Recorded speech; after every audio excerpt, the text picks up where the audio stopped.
দেখো এখানে যে প্রশ্নটা দিয়েছে এখানে তিনটা পার্ট আছে। প্রথম পার্টে 9:44001 এটা অংশ একটা, মাঝখানের পার্টে একটা কোশ্চেন মার্ক দেওয়া আছে, আর 46512, তারপরে শেষ পার্টে 14:525211। তো আমাদের এই কোশ্চেন মার্কে কী আছে সেটা বের করতে হবে। এই যে সংখ্যাটা আছে 44001, এটাকে আমরা এইভাবে লিখব 4+4+0+0+1। তো আমরা কি পাচ্ছি 4 4 8 আর একে 9, তার মানে বুঝতে পারছি যে এটা যোগ করলে এই 9টা পাওয়া যাচ্ছে। এবার এখানে তো কোশ্চেন মার্ক আছে, তার পরেরটা দেখি, এটা 5+2+5+1+1 যোগ করে দেখি, 5 2 7, 7 5 12, একে 13 আর একে 14, তাহলে এখানেও আমরা 14 পেয়ে যাচ্ছি। তার মানে আমরা যদি এটা যোগ করি তাহলে যে মানটা পাবো সেটা এই কোশ্চেন মার্কের জায়গায় হবে। তাহলে কি হচ্ছে 4+6+5+1+2, 6 4 10, 10 5 15, একে 16, 2 18, অর্থাৎ এই কোশ্চেন মার্কের জায়গায় কত হবে, এখানে হবে 18। বুঝতে পারলে আমরা খুব সহজে অঙ্কটা সমাধান করতে পারলাম। পরের অঙ্কটা দেখো। দেখো বন্ধুরা, এই প্রশ্নটাতে যা দেওয়া আছে যে বিইউএলকে এর সাথে ওয়াইএফওপি এর যেটা সম্পর্ক, এনওটিই এর সাথে এই কোশ্চেন মার্কে যে সংখ্যাটা হবে তার সেই সম্পর্ক হবে।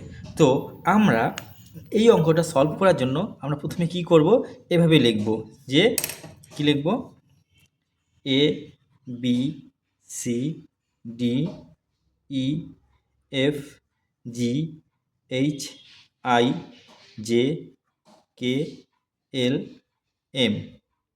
এবার কি করব, পরের সংখ্যাটা ঠিক নিচ থেকে শুরু করব, N O P Q R S T U V W X Y Z. এবার আমরা একটা জিনিস এখানে দেখলে বুঝতে পারছি যে এখানে প্রথমে আছে কি বি, আর এখানে আছে ওয়াই। দেখো বি এর ঠিক নিচে ওয়াই আছে, তারপর ইউ আছে এখানে, আর এখানে আছে এফ। তাহলে আমরা দেখতে পাচ্ছি যে কি এখানে এই যে ইউ আর এফ এটাও কিন্তু পাশাপাশি আছে, মানে নিচে ইউ আছে উপরে এফ আছে। তারপরে কি আছে এল, আর এখানে আছে কি ও। তাহলে আমরা দেখতে পাচ্ছি উপরে এল আছে, নিচে আছে ও। তারপরে কি আছে কে, আর এখানে পি আছে। এবার এখানে দেখতে পাচ্ছি যে উপরে আছে কে, নিচে আছে পি। তো এখানেও আমরা তাই করব, দেখতে পাচ্ছি প্রথমে আছে এন, তাহলে এন এর নিচে কি আছে, এন এর নিচে আছে, এন এর নিচে নেই, এন এর ঠিক উপরে কি আছে, এন এর অপোজিটে আছে কি এম। তাহলে প্রথম সংখ্যাটা এম হবে। তাহলে এগুলোর মধ্যে কোনটাতে এম আছে, এই বি যুক্ত সংখ্যাটাতে এম আছে। তারপরে আমরা বলতে গেলে কি একটাই প্রথমে এম আছে, তাহলে এটাই অ্যান্সার হবে। তারপরেও দেখো, তাহলে এখানে এন আছে, তাহলে এখানে এম হবে। এবার ও আছে, ঠিক ও এর অপোজিটে কী আছে, এল আছে, তাহলে দেখো এম এর পরে এল আছে। তো টি আছে এখানে, তো টি এর অপোজিটে কী হবে, টি এর অপোজিটে জি, দেখো এখানে জি আছে। তারপর ই আছে, ই এর অপোজিটে কী আছে, ই এর অপোজিটে আছে ভি। ভি এটা ভি বি হবে না, এটা ভি হবে, আমি ভুল লিখেছি, ভি হবে। তাহলে দেখো আমরা কিন্তু এইভাবে লেখার পর এই অঙ্কটা খুব সহজে সমাধান করতে পারলাম। তো অঙ্কগুলো খুবই সোজা, আশা করি তোমাদের ভিডিওটি ভালো লাগতেছে, আর এগুলো কিন্তু খুব ইম্পর্টেন্ট পরীক্ষার জন্য। পরের অঙ্কটা দেখো। এই প্রশ্নে বলেছে কি যে Arun rank is 10th from top and 12th from bottom in a row of people, how many people are there in the row. মানে এই যে অরুণ আছে, অরুণের পজিশনটা কীরকম, উপর থেকে যদি আমরা নিচের দিকে আসি, এখানে এখানে ও আছে 10th নাম্বারে, অর্থাৎ 10 নাম্বারে আছে। আবার নিচ থেকে যদি উপরের দিকে যাই, তাহলে ও পজিশন কত নাম্বারে আছে, এখানে ও আছে 12th নাম্বারে। তো প্রশ্ন হচ্ছে যে এখানে এই পুরো লাইনটা যে আছে এখানে কতগুলো লোক আছে। তো আমরা কি করব, যে এই 10 আর 12 যোগ করব, তার সঙ্গে 1 বিয়োগ করব। কেন করব, কারণ অরুণ তো এখানে আছে, এবার উপর থেকে নিচে 10 নম্বরে আসলে অরুণকে হিসাব করা হচ্ছে, আবার নিচ থেকে উপরে 12 নম্বরে আসলেও অরুণকে হিসাব করা হচ্ছে। তার মানে একজন ব্যক্তিকে 2বার যোগ করা হচ্ছে। তো যদি আমরা টোটাল লোক সংখ্যা বের করি তাহলে একজনকে তো 2বার ধরা যাবে না। তার জন্য এখানে যেহেতু 10 আর 12 যোগ করলে অরুণকে 2বার যোগ করা হচ্ছে, তার জন্য 10 যোগ 12 বিয়োগ 1 করব। তাহলে আমরা পেয়ে যাচ্ছি 10 আর 12 22, তার থেকে যদি 1 বাদ দিই তাহলে হয়ে যাচ্ছে 21। তাহলে আমরা অ্যান্সার পেয়ে গেলাম 21, অর্থাৎ এ নাম্বার সঠিক উত্তর। বুঝতে পারলে? খুব ইম্পর্টেন্ট অঙ্ক এটা। এটা আমিও যখন চাকরির পরীক্ষায় বসতাম এই অঙ্কগুলো ফেস করেছিলাম। তোমরা এখানে দেখতে পাচ্ছ যে একটা নাম্বার সিরিজ দেওয়া আছে। তো এই অঙ্কটা আমরা কিভাবে করব দেখো, এখানে দেখতে পাচ্ছি প্রথম সংখ্যা আছে 43, তারপর সংখ্যা আছে 31। তো এই 43 আর 31 আমরা যোগ করে দেখি, 3 আর 1 4 হচ্ছে, আর 4 3 7 74 হচ্ছে। তার মানে এই দুইটা কি করেছে, এই দুইটা যোগ করেছে পরস্পর। তাহলে আমরা এই 31 আর 74 যোগ করে দেখি তো কি হয়। তাহলে 1 আর 4 5 হচ্ছে, আর 3 আর 7 10, তার মানে এটাও যোগ করেছে, তাই না? তো এবার 105 আর 74 যোগ করে দেখি এটা আসে কি না। যদি যোগ করি এটা, তো আমরা কি পাচ্ছি, এখানে 4 5 4 9, এই যে 9 আছে, আর এখানে 7 7 আর 0 যোগ করলে 7, আর এখানে 179, এটাও আমরা পেয়ে যাচ্ছি যোগ করে। এই দুটো যোগ করে এখানে তাহলে কত হলো, 179 হলো। তার মানে এই যে পরের সংখ্যাটা হবে নিশ্চয়ই এই 105 আর 179 যোগ করে হয়েছে। তাহলে এই দুটো যদি যোগ করি তাহলে কি পাচ্ছি, 5 আর 9 যোগ করে হচ্ছে 9 আর 5 14, 14 আর 4 হাতে থাকলো 1, 7 আর 8, 8 আর 0 যোগ করলে 8 হয়, আর 1 আর 1 যোগ করলে 2 হয়, 284। এটাই আমাদের অ্যান্সার, অর্থাৎ কত, সি নাম্বার সঠিক উত্তর। বুঝতে পারলে? বন্ধুরা, যদি তোমাদের ভিডিওগুলো ভালো লাগে অবশ্যই একটি লাইক দেবে, আর চ্যানেলটি নতুন হলে চ্যানেলটি অবশ্যই সাবস্ক্রাইব করবে। পরের প্রশ্ন দেখো, বলেছে find out the opposite letter of A from the below figure. মানে এ এর অপোজিটে কি আছে। দেখো এখানে আমাদের প্রথমে এই লাইনটা থেকে শুরু করতে হবে। যদি আমরা এই লাইনটা থেকে শুরু করি তাহলে প্রথমে কি আছে, সি। সি এর অপোজিটে কি আছে, সব সময় এই যে সি আছে তার অপোজিটে মাঝখানের একটা লেটার বাদ দিয়ে তারপরেরটা ধরতে হবে। তার মানে সি এর অপোজিটে আছে ডি। তাহলে এ এর অপোজিটে কি আছে, এর অপোজিটে থাকবে ঠিক মাঝখানের একটা লেটার বাদ দিয়ে পরেরটা, অর্থাৎ ই হবে। এ এর অপোজিটে ই। বুঝতে পারলে? তাহলে এফ এর অপোজিটে কী হবে, এফ এর অপোজিটে ঠিক মাঝখানের একটা লেটার বাদ দিয়ে এইটা হবে, অর্থাৎ এফ এর অপোজিটে হয়ে যাবে জি। তো আমরা পেয়ে গেলাম কি, সি এর অপোজিটে ডি, এ এর অপোজিটে ই, আর এফ এর অপোজিটে জি। প্রশ্ন ছিল এ এর অপোজিটে কী হবে, তাহলে এ এর অপোজিটে কী পেলাম আমরা, এর অপোজিটে পেলাম আমরা ই, অর্থাৎ বি নাম্বার সঠিক উত্তর। বুঝতে পারলে? পরের প্রশ্ন দেখো। দেখো বন্ধুরা, এবারের প্রশ্ন এসছে কি, কোডিং ডিকোডিং রিজনিং ট্রিক থেকে। কি দেওয়া আছে, যে এখানে দেওয়া আছে টার্গেট ইকুয়ালস টু যদি 219752 হয়, প্রাইস ইজ ইকুয়াল টু 79985 হয়, দেন কুইন ইকুয়ালস টু কত হবে। তো আমরা দেখতে পাচ্ছি যে এখানে প্রথমে এগুলোর মানগুলো বসাবো। কীভাবে বসাবো, টি আমরা জানি, টি ইজ ইকুয়াল টু কত, টি সমান সমান হচ্ছে তোমার 20, এ সমান সমান আমরা জানি কত 1, আর আর আর সমান সমান 18,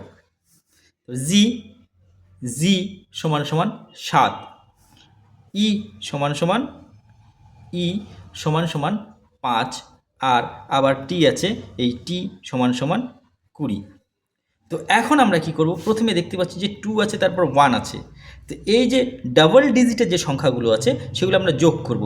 মানে ডাবল ডিজিটের সংখ্যাগুলো ডিজিট দুটোকে যোগ করব। তার মানে এখানে যদি আমরা যোগ করি কি হবে, 2 যোগ 0 সমান সমান 2 পাচ্ছি। এখানে 1 আছে, একই থাকবে। এখানে 18 আছে, তাহলে এটাকে আমরা কি করব, 1 যোগ 8 সমান সমান 9, 7 7এ থাকবে, 5 5এ থাকবে। এখানেও কী হবে, 2 যোগ 0 সমান সমান 2।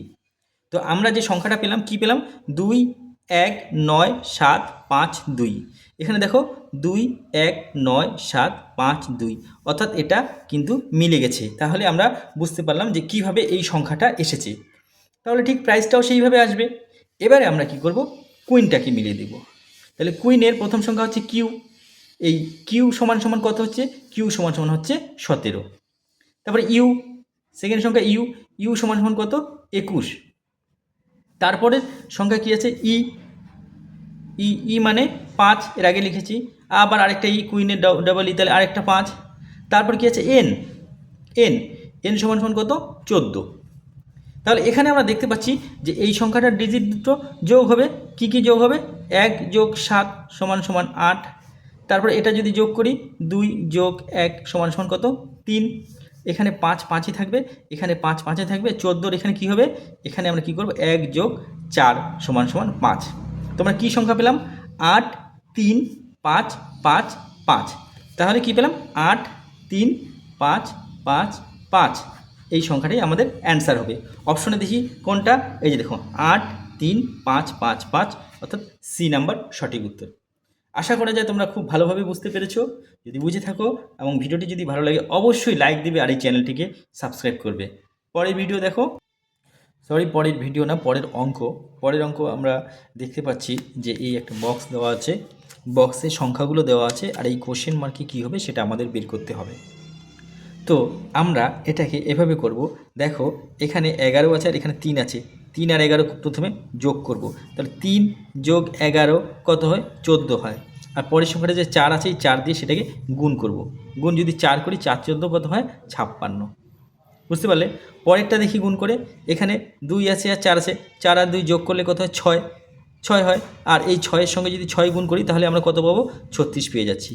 তো সেরকমই তাহলে আমরা বুঝে গেলাম বিষয়টা কি, যে এই দুটা প্রথমে যোগ করতে হবে, অর্থাৎ 3 যোগ 7 সমান সমান কত হয়, 10 হয়। তার সঙ্গে এই 8কে কী করব, গুণ করব। 10 আর 8 গুণ করলে হয়ে যাচ্ছে 80, অর্থাৎ 80 আমাদের অ্যান্সার। তার মানে সি নাম্বার সঠিক উত্তর। বুঝতে পারলে? খুব সোজা অঙ্কটা, শুধু বোঝার ব্যাপার। দেখো এখানে কোডিং ডিকোডিং থেকে একটা খুব সহজ এবং খুব ইম্পর্টেন্ট অঙ্ক এখানে দেওয়া আছে। ইফ 6 ইন্টু 1 ইকুয়াল 6 ইন্টু না স্টার 16 লিখে স্টার দিয়ে 1 ইকুয়ালস টু 8 হচ্ছে, 14 star 6 equals to 42, 12 star 5 equals to 30, then 2 star 6 equals to কত হবে সেটা আমাদের বের করতে হবে। তো আমরা এখানে দেখতে পাচ্ছি যে এখানে 16 দিয়ে স্টার দিয়ে 8 দেওয়া আছে, 16 স্টার দিয়ে 1, তারপরে 8 সমান সমান 8 দেওয়া আছে। আমরা যদি এটাকে এরকম করি যে 16 ভাগ 2 গুণ 1, এভাবে যদি লিখি তাহলে কত হচ্ছে, 16কে 2 দিয়ে ভাগ করলে 8 হচ্ছে, 8কে 1 দিয়ে গুণ করলে 8 পেয়ে যাচ্ছি। তারপর এটা দেখি কীরকম হয়, যে 14 আছে, 14 ভাগ 2 করি আর গুণ 6 করি। 14কে যদি 2 দিয়ে ভাগ করি আমরা পাচ্ছি 7, আর 7কে যদি 6 দিয়ে গুণ করি পাচ্ছি আমরা 42। তাহলে এটাও মিলে যাচ্ছে।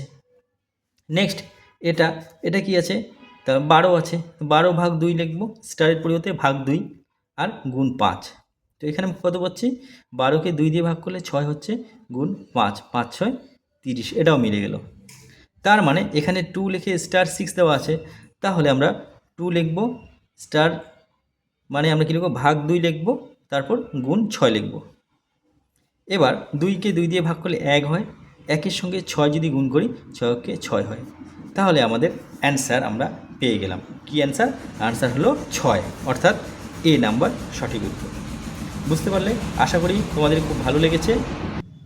তো বন্ধুরা পরের অঙ্ক দেখো, এখানে দেওয়া আছে যে নাম্বার সিরিজ রিজনিং একটা আছে, যে 2 আছে, তারপরে কোশ্চেন মার্ক, তারপর 10, তারপর 14, তারপর 18, তারপর 22, তারপর 26। তো যেহেতু প্রথম দিকেই কোশ্চেন মার্ক আছে তাই আমরা পিছন দিক থেকে হিসাব করার চেষ্টা করব। কীভাবে দেখো, 26 আছে, 26 থেকে 22 এর পার্থক্য কত, 4। এবার 22 থেকে 18 এর পার্থক্য কত, 18 আর 4 22 হয়, তাহলে এখানেও 4। 18 থেকে কমে চলে আসছে 14-তে, অর্থাৎ 14 আর 18 এর পার্থক্য 4। 10 থেকে আসছে 14-তে, এখানেও পার্থক্য 4। তাহলে 14 থেকে যে পরের সংখ্যাটা সেটারও পার্থক্য 4 হবে। 14 না, 10 থেকে যে পরের সংখ্যাটা বা আগের সংখ্যাটা তার পার্থক্য 4 হবে। তো 10-এর থেকে যদি 4 বাদ দিই তাহলে আমরা কত পাই, 6 পাবো। আর 6-এর থেকে 2-এর পার্থক্য কত, এখানেও 4। তার মানে আমাদের কোশ্চেন মার্কের সংখ্যাটা হয়ে গেল 6, আমরা সেটা পেয়ে গেলাম। তার মানে সি নাম্বার সঠিক উত্তর। তো বন্ধুরা, অঙ্কগুলো যদি ভালো লাগে, ভিডিওটি যদি ভালো লাগে, অবশ্যই ভিডিওটিতে একটা লাইক দেবে, আর চ্যানেলটিতে নতুন হলে অবশ্যই সাবস্ক্রাইব করবে।